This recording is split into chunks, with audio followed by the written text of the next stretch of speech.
नमस्कार मित्रों, नीली चिड़िया की बखेती में आपका स्वागत है।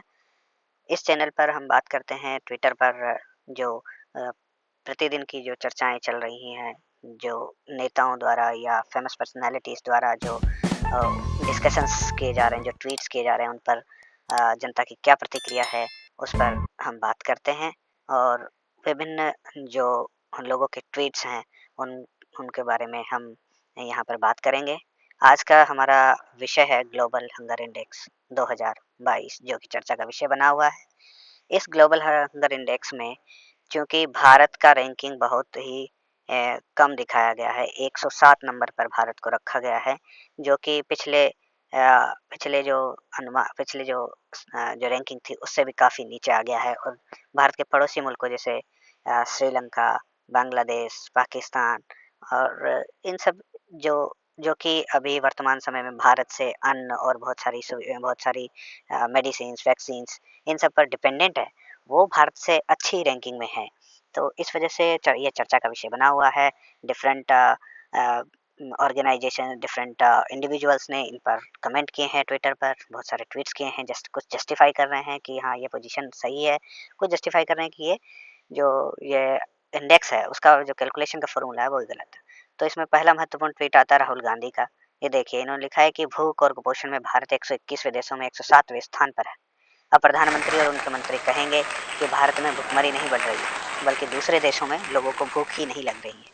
तो ये एक पॉलिटिकल सटायर इन्होंने लिखा है, क्योंकि अभी थोड़े ही दिन पहले भारत की फाइनेंस मिनिस्टर निर्मला सीतारमण ने कहा था कि डॉलर की तुलना में जो भारत का रुपया है वो गिर नहीं रहा है, बल्कि डॉलर मजबूत हो रहा है और भारत का रुपया जो है वैल्यू के हिसाब से बाकी अदर कंट्रीज़ की काफ़ी अदर कंट्रीज़ की करेंसी की तुलना में अच्छा कर रहा है in comparison to other countries.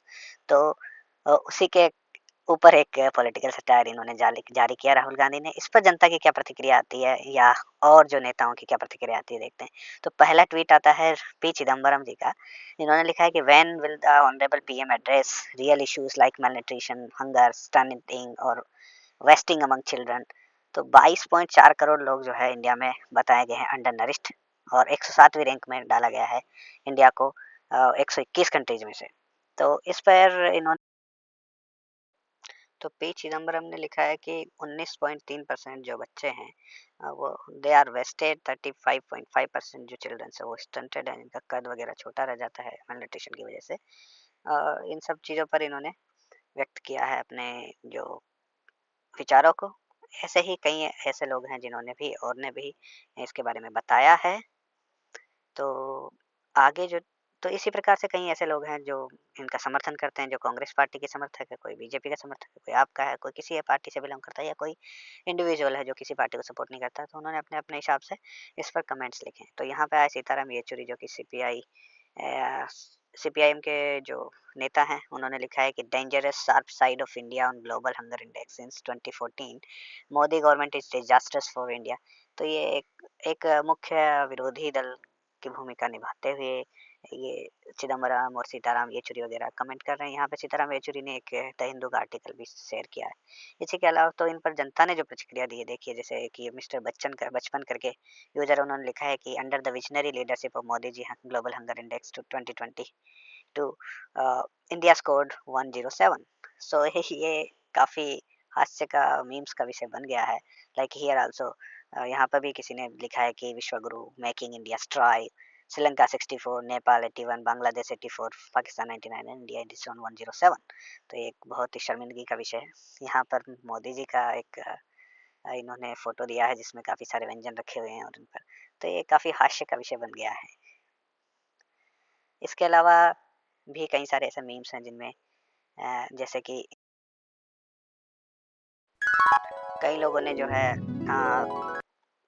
Shivraj Singh Chauhan, Sudhir Chaudhary ये जैसे कई और लोगों के पुराने ट्वीट्स को जो शेयर किया है, जिसमें लाइक 2013 के अराउंड या उससे पहले के या उसके 2014 के, 13 के या 10 के ट्वीट्स को शेयर किया है। जनता को सब पता होता है कि कौन से ट्वीट को कब काम में लेना है। तो इन लोगों के तब कैसे विचार थे और अब कैसे विचार है, कैसे ये अभी डिफेंड कर रहे हैं अभी के जो हालात हैं उनको। जबकि कैसे ये लोग आरोप लगा रहे थे पहले जब कांग्रेस गवर्नमेंट थी। तो जनता सब जानती है, जनता को बेवकूफ़ बनाना आज के दौर में आसान नहीं है। इसी तरीके से यहाँ पर भी एक पॉलिटिकल मीम चल रहा है जिसमें लिखा है कि how come India's rank is 107 in global hunger index when there is food availability 24/7 on Zomato and Swiggy. That's how Smriti Irani और कंगना रनौत को इसमें दिखाया गया है। देख, तो एक तरफ ये लिखा हुआ है, दूसरी तरफ स्मृति कह रही है कि baffles me mobile data is cheaper now, people can easily order online. सो जनता ने इन पर बहुत सारा हास्य जो है प्रकट किया है। तो एएनआई की रिपोर्ट के अनुसार इंडियन इंडियन गवर्नमेंट ने officially global hunger index report 2022 को एक को नकार दिया। इसमें बोला है कि report suffers from serious methodological issues. तो इसी तरह एक जो फ़िल्म रिव्यूअर हैं केआरके, फेमस रिव्यूअर हैं ये, तो इसने लिखा है कि India is on 107th position in global hunger index 2022, Pakistan is on 99, Nepal is on 81 and while Bangladesh is on 84th position out of 121 countries. Means that list is as genuine as collection of film ब्रह्मास्त्र। तो सब अपने-अपने विचार रख रहे हैं और जनता सब जानती है, जनता अपने आप इवैल्यूएट कर लेती है कैसी चीज़ें कौन-सी चीज़ें कितनी सही हैं। तो काफ़ी लोगों ने अपने-अपने विचार रखे हैं और ये भी लिखा है, जैसे किसी ने लिखा है कि अभी कोविड के दौरान 80 करोड़ लोगों को फ्री में राशन प्रोवाइड करवाया गया, फिर भी इतने लोग भूखे रह। तो जो लोग डिफेंड कर रहे हैं इंडियन गवर्नमेंट को, उसमें उन्होंने तर्क दिए हैं कि India was that index was released on the basis of a survey. और एक सर्वे के आधार पर ये इंडेक्स रिलीज किया गया है और इसमें सैंपल साइज सिर्फ 3000 है। और ये एक थोड़ा लॉजिकल भी लगता है क्योंकि वन अराउंड 1.3 बिलियन मतलब 130 करोड़ के आसपास आबादी है। उसमें से आप 3000 लोगों का से बात करते हैं कि आप मेल न्यूट्रिशन कितना है, क्या है, आपको खाना मिलता है या नहीं मिलता है, तो वो कोई औचित्य नहीं। एटलीस्ट सैंपल साइज आपका 0.1% या 0.01% भी होता है तो एक साइंटिफिकली लॉजिकल लगता है, लेकिन 3000 लोगों के सैंपल का कोई औचित्य नहीं रह जाता यहाँ पे। यहाँ पर किसी ने एक एफएओ का एस्टिमेट का जो है क्लिप शेयर किया है कि इसमें एफएओ जो करता है फूड इनसिक्योरिटी एक्सपीरियंस स्केल के आधार पर जो सर्वे करता है, उनके मॉडल में यह है कि ये एक तरह का ओपिनियन पोल है जिसमें 8 क्वेश्चन पूछे जाते हैं और सैंपल साइज 3000 लोग। तो 3000 लोगों से 8 क्वेश्चन पूछ के आपने ये डिसाइड कर लिया कि कौन कौन देश कितना भुखमरी से या हंगर से पीड़ित है। तो ये एक लॉजिकल चीज़ नहीं देख। कई लोग हाँ, इंडिया का जो 107 पोजीशन है उसको भी बताते हैं कि ये पहले की सरकारों के टाइम पे भी ये सही था। मतलब उस टाइम पे भी ये इस तरीके से हालात थे, तो इसी वजह से जो कांग्रेस गवर्नमेंट को बदला गया, लेकिन कोई फ़र्क नहीं पड़ रहा है। तो इसका मतलब ये है कि गवर्नमेंट बदलने से कुछ फ़र्क नहीं पड़ता, ये कॉन्स्टेंटली ऐसी स्थिति बनी हुई है। तो जब पिछली गवर्नमेंट से ने कुछ किया नहीं था इन हालातों में सुधार के लिए, तो अभी इस गवर्नमेंट को भी बदलने का टाइम आ गया है। ऐसे ऐसे कई लोगों ने भी विचार दिए हैं और कई लोग ये है कि पाकिस्तान भी कल कटोरा लिए खड़ा है, श्रीलंका को हिंदुस्तान ने भीख दी है और फिर भी ये हमसे खुशहाल देश इंडेक्स में दिखा रहे हैं इसमें। तो ये कोई एक साजिश है जो कि वेस्टर्न कंट्रीज लगातार करते रहते हैं भारत को नीचा दिखाने के लिए। ऐसा इन्होंने अपने विचार व्यक्त किए हैं। और दूसरा है कि ये राहुल गांधी को लेकर भी, क्योंकि कई बार राहुल गांधी अपनी नासमझी का परिचय दे देते हैं अपने ट्वीट्स के द्वारा, तो इसमें पॉलिटिकल सटायर्स कई जगह जारी किए हैं लोगों ने। अब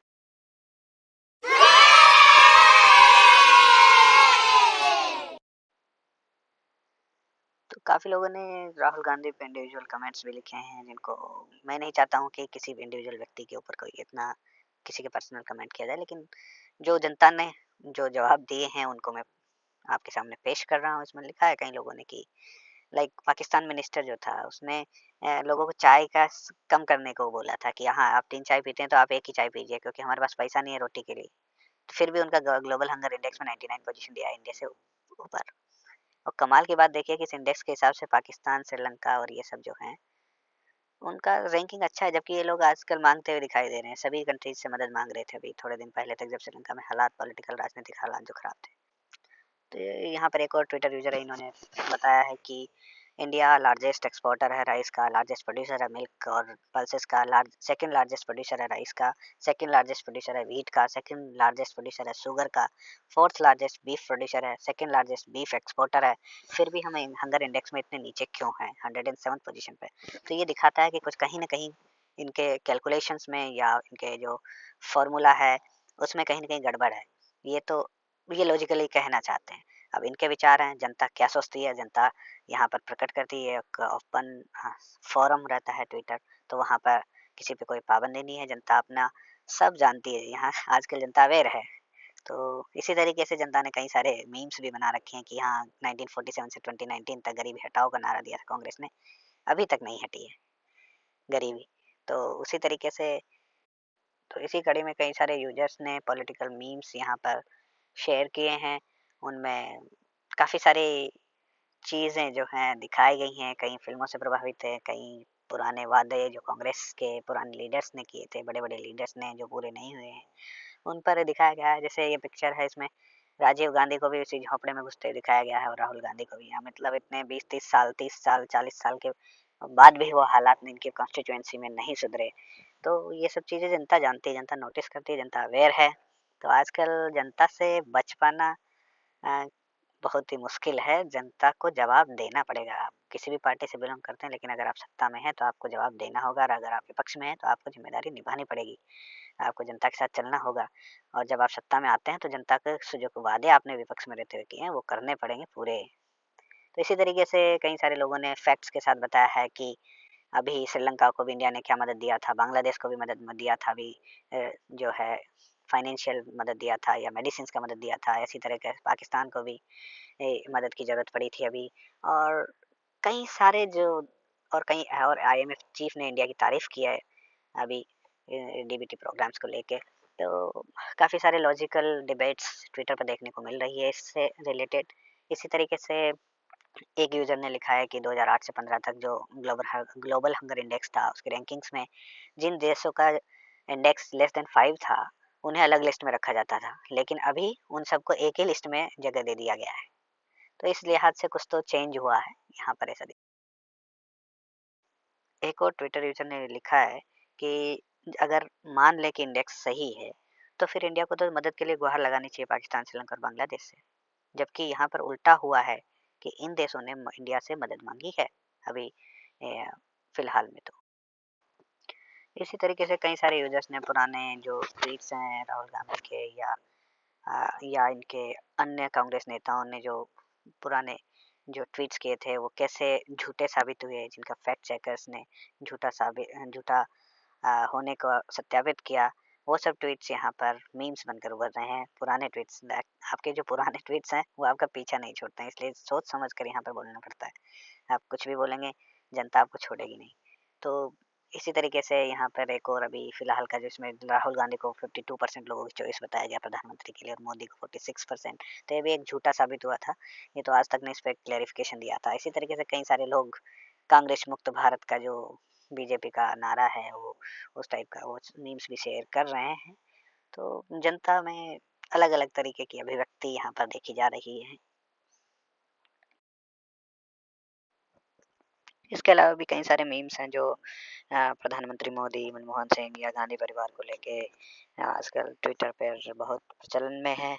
क्योंकि माहौल ऐसा ही हो रहा है कि एक पार्टी दूसरी पार्टी पर आरोप प्रत्यारोप लगाती ही है, और क्योंकि कई राज्यों में चुनाव हैं तो उसी वजह से ऐसे मीम्स और ऐसे जो पुराने बयान हैं नेताओं के, वो ट्विटर पर ट्रेंड में चल रहे हैं। अभी हाल ही में जो आईएमएफ की एमडी हैं क्रिस्टलिना जॉर्जीवा, जिन्होंने भी भारत की काफ़ी तारीफ़ की है। उन्होंने बोला है कि India has been a fast growing economy and is a bright spot in current the global scenario. India is now stepping into taking the lead on G20 and will leave a mark on the world for years to come during next year's presidency. क्योंकि जैसे IMF की जो ये MD है, इन्होंने भारत की तारीफ़ की है इस मामले में, क्योंकि भारत एक one of the most fast growing economies में से एक है, और अभी फ़िलहाल ये यूके को पीछे छोड़ दिया है और 5वें स्थान पर है इकोनॉमी के मामले में इंडिया। तो और काफ़ी मामलों में, जैसे कि फार्मेसी के सेक्टर में हो या फूड ग्रेन प्रोडक्शन के सेक्टर में हो, इंडिया का जो डेवलपमेंट अभी दिखाई दे रहा है, इवन वेस्टर्न पावर्स और या माने तो जो इंस्टीट्यूट्स हैं ऐसे जो कि इंटरनेशनल इंस्टीट्यूट्स हैं, जिनकी एक रेपुटेशन है वो भी तारीफ़ कर रहे हैं। तो यह तो मानना पड़ेगा कि कहीं न कहीं कुछ सुधार तो हुआ है इस सरकार के टाइम पर। मैं किसी का पक्षधर नहीं हूँ, लेकिन जो आईएमएफ या ऐसे इंस्टीट्यूट्स बात करते हैं, वो आई थिंक एक एक मूल्यांकन के आधार पर होता है। मैं हंगर इंडेक्स को भी मानता हूँ कि कुछ न कुछ तो होगा, कुछ कुछ तो फ़ॉर्मूला है उन लोगों का, तो उसमें ख़ामी हो सकती है, लेकिन इसका मतलब ये नहीं कि इंडिया 107 की जगह चलो 100 पे भी मान लो या 80 पे भी मान लो, तो भी भुखमरी तो है, हंगर तो है। सरकारों को कुछ करना होगा, जैसे हम इकोनॉमी के फ़ील्ड में कर रहे हैं, वैसे ही अगर भुखमरी को मिटाने के लिए प्रयास किए जाएँ, तो हम आगे बढ़ सकते हैं। तो यहाँ पर हमें ऐसे ही कदमों की आवश्यकता है इस फ़ील्ड में भी। इसके अलावा एक स्पेनिश पत्रिका डायनेरो ने भी लिखा है, लाहौरा डी ला इकोनॉमिया इंडिका इंडिया। सो मीनिंग मत एक मोटे तौर पर ये भी इस आर्टिकल में इन्होंने बताया है कि कैसे जो अगला जो ये दौर है वो इंडियन इकोनॉमी का होगा। तो ये भी एक तरह से तारीफ़ कर रहे हैं भारतीय इकोनॉमी की, अर्थव्यवस्था की। कई सारे ट्विटर यूज़र्स ने फैक्ट्स के साथ जो इस हंगर इंडेक्स का जो स्कोर कैलकुलेशन का जो फ़ॉर्मूला है, जो इसके पैरामीटर्स हैं, उसमें क्या-क्या ख़ामियाँ हैं, वो सब चीज़ें भी जनता ने बताई हैं। और पॉइंट बाय पॉइंट जो है एनालिसिस किया है, ट्विटर पर उन्होंने पोस्ट किया है कि क्या ख़ामियाँ हैं, क्यों ये इंडियन पॉपुलेशन पर लागू नहीं होता है, और किस तरीके से इसका पॉइंट बाय पॉइंट एनालिसिस किया है। क्योंकि आज की जनता बहुत जागरूक है, आज आप किसी को भी बेवकूफ़ नहीं बना सकते, सब चीज़ें आपके सिंगल माउस क्लिक पर अवेलेबल हैं। तो ये था आज का नीली चिड़िया का एनालिसिस। इसके अलावा अगर आप ग्लोबल हंगर इंडेक्स के बारे में ज़्यादा जानना चाहते हैं, तो ये www.globalhungerindex.org पर जाकर सारी जो बातें हैं, सारा इन्फॉर्मेशन और जो फैक्ट्स हैं, क्या फ़ॉर्मूला है, किन-किन कंट्रीज़ का कितना रैंकिंग है, कैसे इन्होंने क्वांटिफ़ाई किया है, पैरामीटर्स में क्या-क्या है, तो वो सब चीज़ें आप यहाँ पर देख सकते हैं। इसके अलावा एक अ, आईसीएमआर और भारत के विभिन्न बड़े-बड़े हॉस्पिटल्स और यूनिवर्सिटीज़ के बड़े-बड़े वैज्ञानिकों ने एक स्टडी किया था, जो ग्लोबल हंगर इंडेक्स का जो कैलकुलेशन का फ़ॉर्मूला है, तो उस पर एक रिसर्च किया था और वो पब्लिश हुआ 2021 में आईसीएमआर के नेतृत्व में, ये एक Indian journal of medical research में ये पब्लिश हुआ है। इसमें उन्होंने बताया है कि कैसे ये जो करंट फ़ॉर्मूला है हंगर इंडेक्स कैलकुलेशन का, वो इंडियन पॉपुलेशन या इंडिया जैसे लार्जली पॉपुलेटेड या हाईली पॉपुलेटेड कंट्रीज़ के लिए कैसे ये लागू नहीं हो सकता है, और क्या खामियाँ हैं इस फ़ॉर्मूले में, और क्या किस तरीके से आपको क्वांटिफ़ाई करना चाहिए ग्लोबल हंगर इंडेक्स को, कैसे सिर्फ़ बच्चों के जो हेल्थ इश्यूज़ हैं उसको लेके आप हंगर इंडेक्स कैलकुलेट नहीं कर सकते, आपको ओवरऑल पॉपुलेशन का देखना चाहिए। तो आप जा सकते हैं गूगल पर और ये हंगर इंडेक्स से रिलेटेड ये रिसर्च आर्टिकल आप डाउनलोड कर सकते हैं अगर आप इंटरेस्टेड हैं तो। तो आगे भी मैं ऐसे वीडियोस लाता रहूँगा ट्विटर पर, जो इंटरेस्टिंग चर्चा जो चलती रहती है उनका हम विश्लेषण करेंगे। इसलिए मेरे चैनल को अगर आपको पसंद आया हो तो इसे लाइक कीजिए, सब्सक्राइब कीजिए और अपने दोस्तों के साथ भी ये वीडियो शेयर कीजिए। अगले हफ्ते फिर से एक इंटरेस्टिंग टॉपिक के साथ फिर मिलेंगे। जय हिंद, जय भारत।